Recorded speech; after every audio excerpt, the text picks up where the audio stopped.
I was younger, I was a massive fan of Cool Spot. I mean, how could I not be? He's a cool dude. Look at him. He has sunglasses, and cool is in his name. And in the 90s, that's all you needed for kids to think your mascot was cool. The Gex people obviously thought the same thing. God, imagine if they teamed up for a dual comeback game. The 90s Tood would be off the scale. Coming this summer, Born to be Mild, starring 2 washed-up game characters motorbiking around America, having a midlife crisis.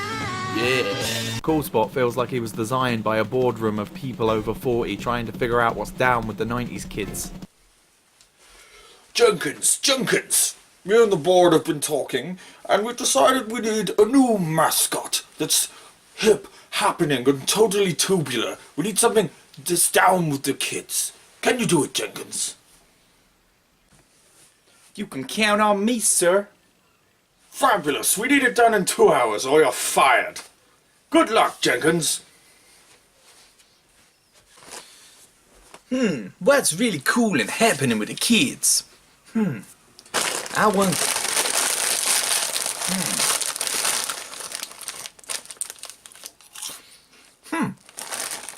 Just a cheetah.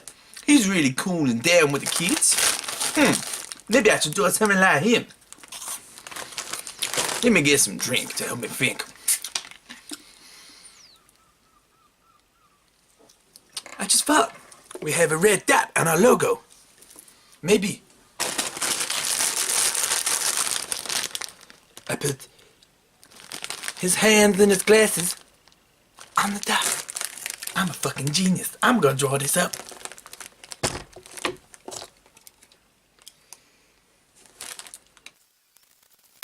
I'm a fucking genius. Yeah. Peep this, boss man. I know, I'm a genius. Well done, Jenkins. This is definitely something that will be down with the kids. This little dude would be surfing in California with all the other long-haired lazy hippies. Fantastic! I was legitimately a victim of loving 7-Up because I loved the Cool Spot game so much, thus sending me on a downward spiral of drinking sugar-infested soft drinks for the rest of my life. Thanks for that, Cool Spot. All the sugary soft drinks are definitely fantastic for my health. I'm a figure of health, me. These days will be no problem for a healthy person like me.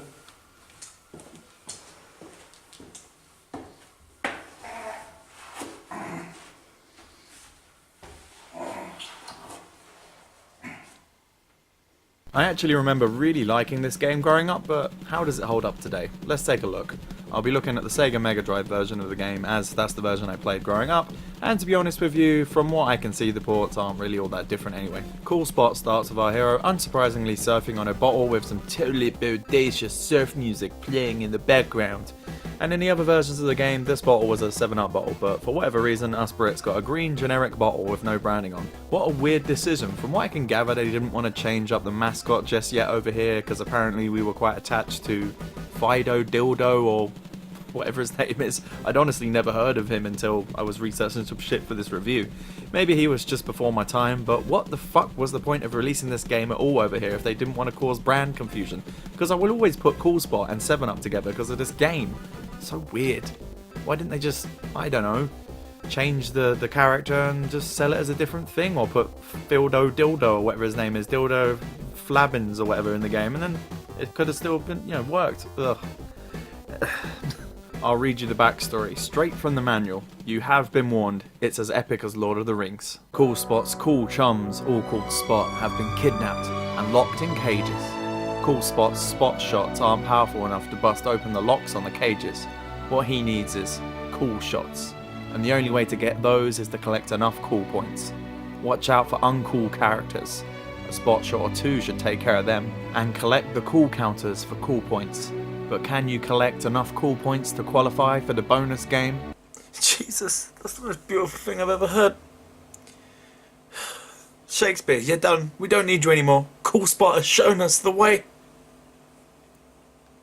In Cool Spot, you've got to work your way through the game's maze-like levels until you find where the stage's imprisoned Cool Spot tribe member is. You have these little hands spread around the levels that show you the way to go.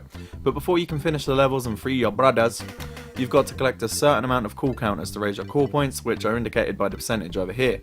Once you've got the set amount you need, you can break your clone out of his cage. If you get another set amount of cool points above the amount you need for the cage, you get to do a bonus level at the end of the level, and fuck me does this bonus stage have some fucking awesome music.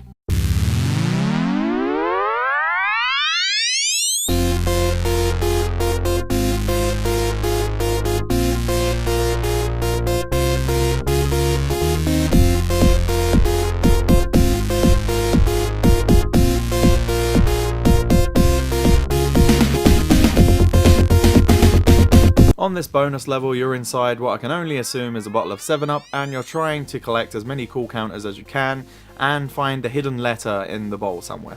You can get an extra continue if you find it. And trust me, are you gonna need it, because this game is one tough son of a bitch. You only get 3 lives and no continues, so stock up on them continues, my dude. Cool Spot has a jump that actually feels quite satisfying when you get used to it, but on certain levels the jumps can be a little bit of a pain in the ass. Like here, where you're climbing on these ropes, it just feels needlessly annoying. But other than that, it's not too bad. You can adjust to its slightly janky nature.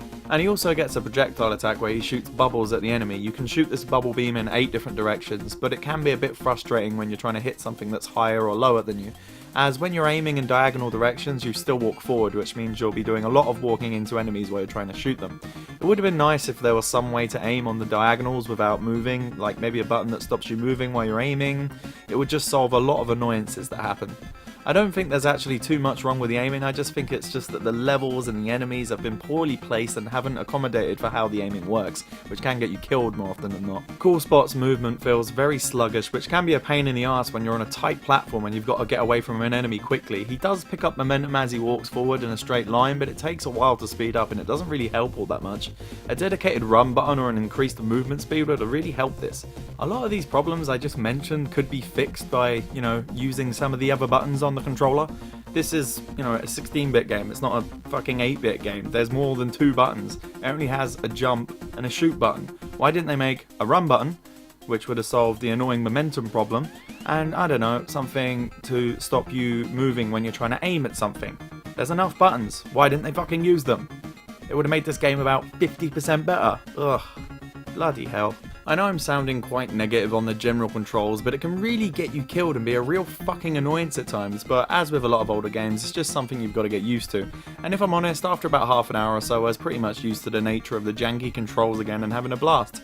But I don't know, I might have just powered through because of my nostalgia boner for this game. That was probably it, to be honest. All the levels and graphics look very nice for the time, and all the levels are just normal real-world settings that are made into levels because of how small Cool Spot is. So as you would expect, yes, all the enemies in the game are as generic as you could ever have in a platformer game. You fight mainly fish, flies, spiders, and crabs. Sure, it's stuff that would actually cause a real problem if you were that small, but it just feels phoned in. They aren't really that inventive, and good lord Jesus, I wish the enemies were placed in less annoying ways. It always seems like you're getting hit by things that aren't even on the screen yet. I mean, look at this, what the fuck was I meant to do here? The flying enemies are bloody relentless and they usually come out of nowhere and get cheap hits in on you. Knowing the level like the back of your hand won't be enough to prepare you for the annoying patterns these flying fucking enemies do. I hate them. And don't get me started on these fucking crabs on this fucking level that you always end up dropping on because you can't see them coming, because to aim at them you have to go down on the rope, and a lot of the time you end up falling down and getting hit by them as I'm trying to get rid of them. Sure, a lot of these things you can easily avoid and take care of once you know the levels well enough, but even with some practice these things still happen and annoy the fuck out of me. And while I'm talking about getting hit, can I just say how stupid it is that there isn't a normal health meter? You're given this little portrait of Cool Spot that slowly gets closer to the bottom as you run out of health. I think this is just an example of them trying to go for style over functionality, as I'd rather know exactly how much health I've got, not have to guess from a fucking picture. The game's levels could be designed a bit better. It's hard to explain, they just don't feel fluid like Sonic or Mario. You just feel like you're constantly spinning your wheels, because instead of trying to work your way through the levels, you've got to worry about collecting a set amount of cool points, which will have you randomly ambling around levels looking for some more cool counters, and getting slowly jabbed at by annoying enemies. Who programmed this game? Floyd Mayweather? I really hate that there's a time limit on the levels, as if there wasn't a time limit I'd be more okay with plodding about the levels trying to max out my core points, but with the timer I just feel the need to rush, which kind of annoys me. Take for example this triumph of being a dick game developer.